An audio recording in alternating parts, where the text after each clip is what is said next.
Today we're talking about Big Hero 6 and how San Fransokyo came to be, so stick around. Hello, my dears. Welcome to the Fangirl. I'm your hostess, McGann, and today we are going to look at the nitty-gritty details behind Disney's loveliest of cities, San Fransokyo from Big Hero 6. If you haven't seen the movie in a while, it's time to open up Disney Plus and give it another watch, because it is such a gem of a movie that just doesn't get enough credit. Man of Action has yet to disappoint me, and if you're not the level of geek that I am, Man of Action also created things like Ben 10 and Generator Rex, and come on, when are we gonna get a reboot of Rex? But some highlights that make Big Hero 6 awesome are things like having superheroes who rely completely on being technology nerds, a puffy marshmallow boy that exists to heal, yet also gets kung fu downloaded into him like he's Neo in the Matrix, and there's this big lean in that, yes, it's okay for boys to cry and have feelings, making this one of the first major pieces of media to redefine what masculinity is allowed to look like. Plus, there is a killer Stan Lee cameo in the end of credits scene.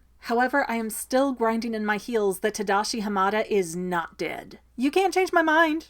But aside from all that, the setting of this film is just whimsically delightful. It is gorgeousness everywhere that you look. But it also has a very different vibe from the California that we know, so let's take a closer look at this. Since this movie is set in the future, I initially believed that we were looking at a scenario where continental drift had happened enough to smash Japan into California. It made some sense, especially since the year that we're looking at is not defined at all, but that is actually not the case. History lesson time! And if you don't know my crazy life details, in college I started in linguistics, switched to history, and then headed over into film. So this is like my happiest of videos right now. True story time. In 1906, there was an earthquake in San Francisco that was crazy huge and intense. It was so bad that these massive fires broke out and lasted for days. And I mean a lot of casualties occurred during this event. To this day, that is considered one of the worst earthquakes to ever happen on US soil, and roughly 80% of San Francisco was destroyed in its wake. Basically, the entire city had to be scrapped and rebuilt in the aftermath. So, Big Hero 6 is set in a universe where this did happen, but it's also an alternate reality where we get some major tweaks to these historical facts. According to Big Hero 6 the series, the 1906 San Francisco earthquake occurred due to Lenore Shimamoto, and she was an artist/scientist, you get 'em, sister. But Shimamoto was a scientist,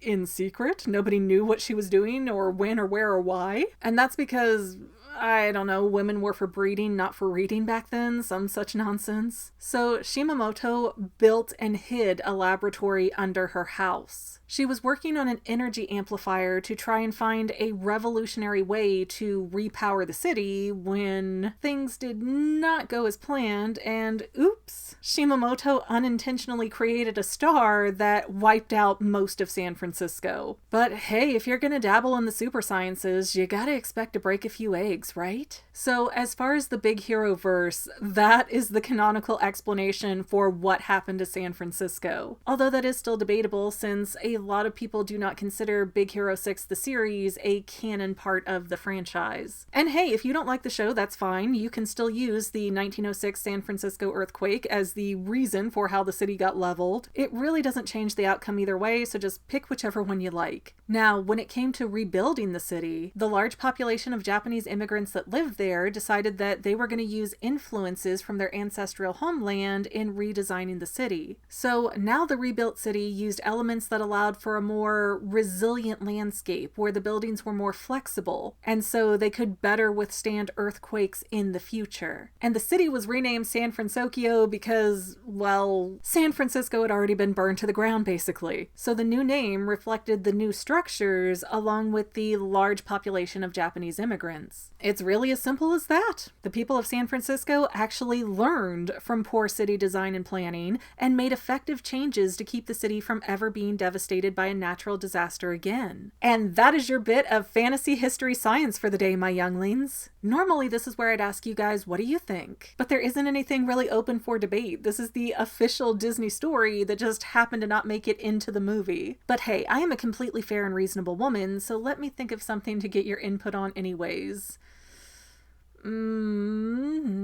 Paper or plastic? Yeah, I got nothing. I don't even have a tagline that fits the ending here. When I have a theory, I say it might not be reality, but theories are more fun, but this isn't a theory, it's a facty. And for analysis and breakdowns, I say I might be overthinking it, but that's literally my job, which you guys tend to tell me that you hate because it sounds so pretentious. But you know what? You try writing taglines, and then you let me know how easy it is to come up with something that's even remotely catchy. But, yeah, I don't even know how to close out this video because I basically picked up an art book and looked at some websites and just got facts to regurgitate for, the sake of having a video this week. So then maybe this is reality because facties are the truth. I don't know. That's the best you're getting. I'm tired today.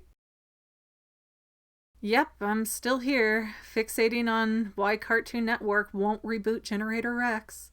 Like, what the heck? The show was objectively so different and creative and interesting. And Cartoon Network just decided to bury it. You can't even find it on DVD or anything. You can't go get it on Vudu. Like, you cannot find Generator Rex. It is a mystery to children today. And that's not right. And now I'm over here lamenting what became of Ben 10.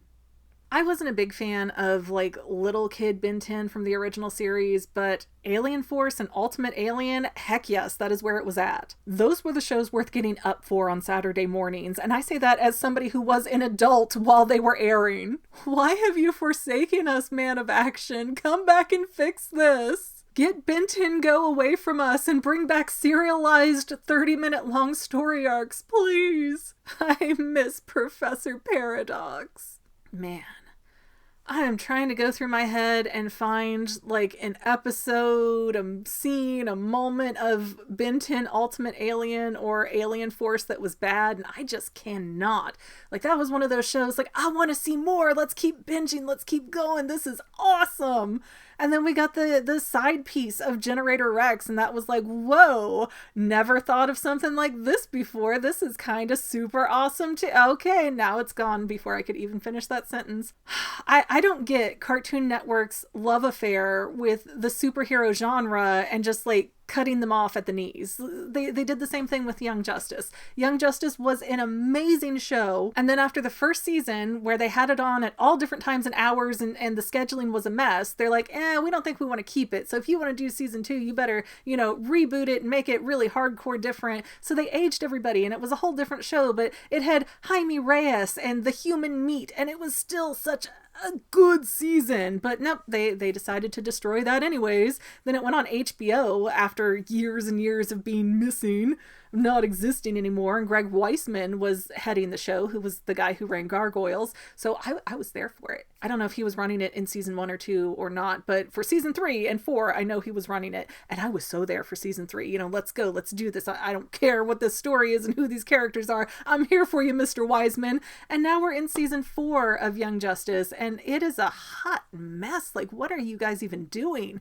I'm still hoping that they're going to come and turn it around, but it's we start out on Mars, and there's no focus. It's we're going everywhere. Nothing makes sense. Nothing is coming together. We're not progressing in this story in any meaningful way. It's like Gargoyles and being stuck in those stupid boat episodes again. Just drug on forever. So this has absolutely nothing to do with Man of Action anymore. I just segued this through Cartoon Network mistakes. But there you go. There's the question that I can ask you guys. People watching this now are going, what is she going on this tirade about?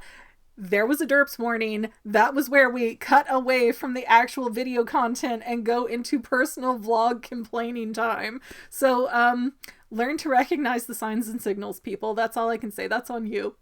If you're still here and not happy, that's on you. But yes, that's what we'll ask. That's what we'll ask.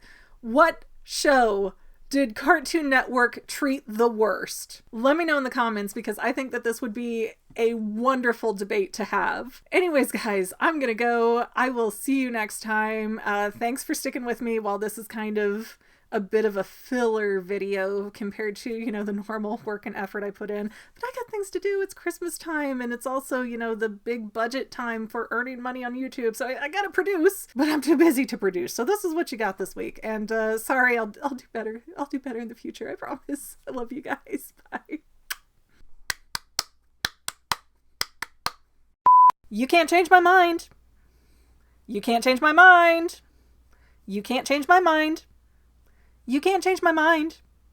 Well, family members, we're almost done, but I want to invite you to hang out with me in some other places. I'm on Twitter and Instagram as my own personal self, and I have a Facebook page too, but I mostly just post photos over there. And sometimes people say, "Hey Megan, I want to mail you something. How do I do that?" Easy. Just click the About tab on my channel page, and my most current P.O. Box info will be right there. I also run another channel, The Family. It's really a hodgepodge channel where we might post anything. Oh yeah, and I also sell shirts and stickers and stuff with the Family and the Fangirl logos. If that is your cup of tea, I have a link in every description of every video. Finally, if you want to help out the Fangirl channel and make sure I'm putting out video essays for years to come, the best way you can help is by subscribing and watching more of my videos, whether they're new, old, whatever. Maybe even share one or two on social media, help spread the word. People who watch to the end of videos like you helps to tell the site, "Hey, this is a good video, we should recommend it to other people." So if you made it this far, leave me a comment of something like, "Hey, I made it to the end. Love ya.